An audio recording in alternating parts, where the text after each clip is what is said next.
Hablemos hoy de que con Enrique Peña Nieto aumentaron la pobreza, desigualdad y falta de oportunidades, consecuencia de sus reformas estructurales, y además Peña deja más miseria, corrupción, robo y sangre, y con esto le ha dejado el camino libre a AMLO para que sea presidente.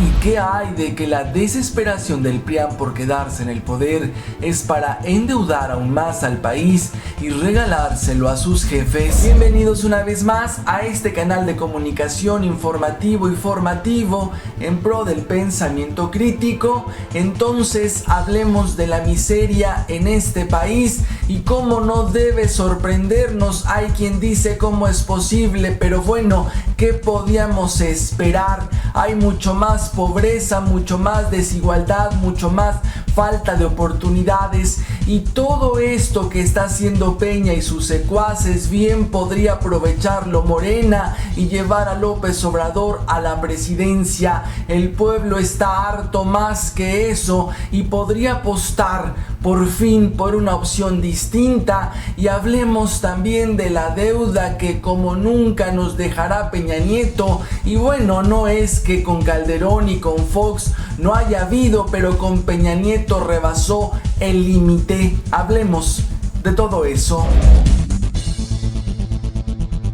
Como bien decíamos, la pobreza, la desigualdad y la falta de oportunidades se incrementaron como nunca antes en este sexenio comprado del títere. Y bueno, ¿y cómo no íbamos a tener ese resultado si todo lo que se destina a programas sociales han terminado en los bolsillos del gabinete de estos parásitos mantenidos que los tenemos viviendo como reyes los mexicanos? En la recta final de la administración usurpada de Enrique Peña Nieto, es evidente que, por más años que pasaron y por más programas sociales que se aplicaron, el mapa de la pobreza en México no cambió.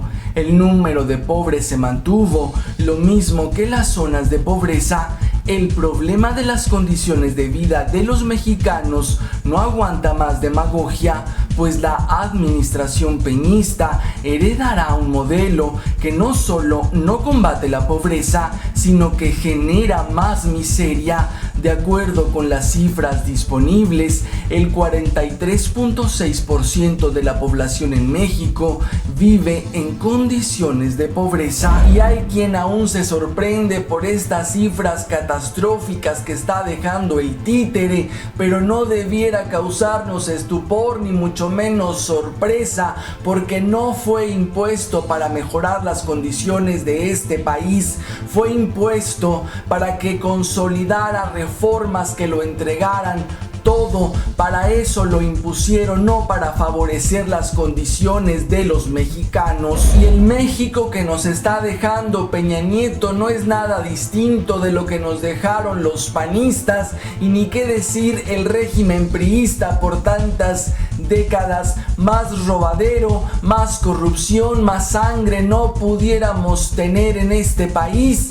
Y bueno, eso podría hacer que los mexicanos por fin despertaran y optaran por una propuesta distinta, por un proyecto de nación que posiblemente pueda cambiar la vida de todos en este país. Enrique Peña Nieto llega al final de su comprado sexenio con severos escándalos de corrupción y sin haber podido estimular la economía mexicana, problemas que están impulsando el deseo de un cambio radical entre los votantes, advirtió Bloomberg, y destacó que los mexicanos podrían ungir como presidente a AMLO.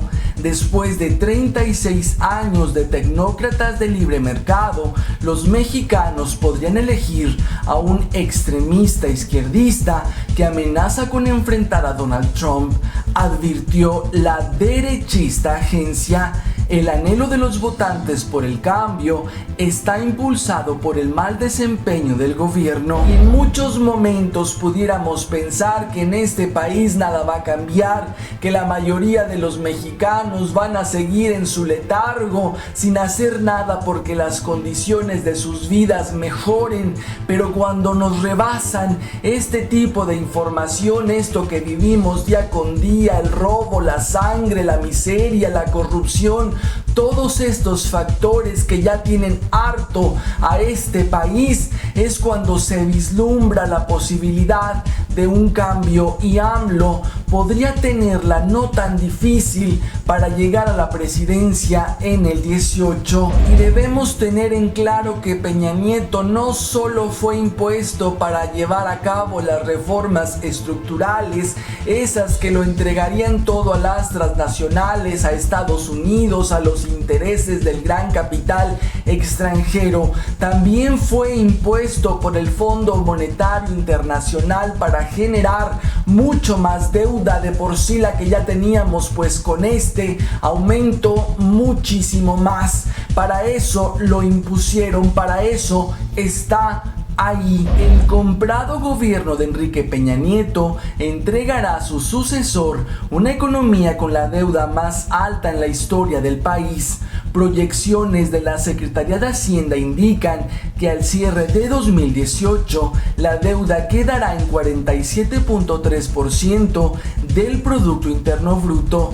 La deuda pública creció 13.6% entre 2012 y 2016. Hubo una política convenientemente equivocada porque se apostó a la deuda para generar crecimiento económico en lugar de motivar la economía a partir del impulso a las empresas. Y siguen las mentiras. Para 2023, la Secretaría de Hacienda calcula una deuda pública de 45.3% del PIB. Y debemos insistir, hacer hincapié una y otra vez: los prianistas, los del PRI, los del PAN, los del PRD y todos los demás que los secundan están impuestos en este país para acrecentar la deuda, para tener contentos a los del Banco Mundial, a los del Fondo Monetario Internacional, y para entregar todos los recursos y el territorio a las transnacionales, a los intereses que representa Estados Unidos. Estos miserables cobran en dólares, millones de dólares, por entregarlo todo, por endeudar a este país. Por eso se aferran al poder, por eso a toda costa deben continuar ahí. No hay que perderlo de vista, porque luego nos pueden engañar fácilmente.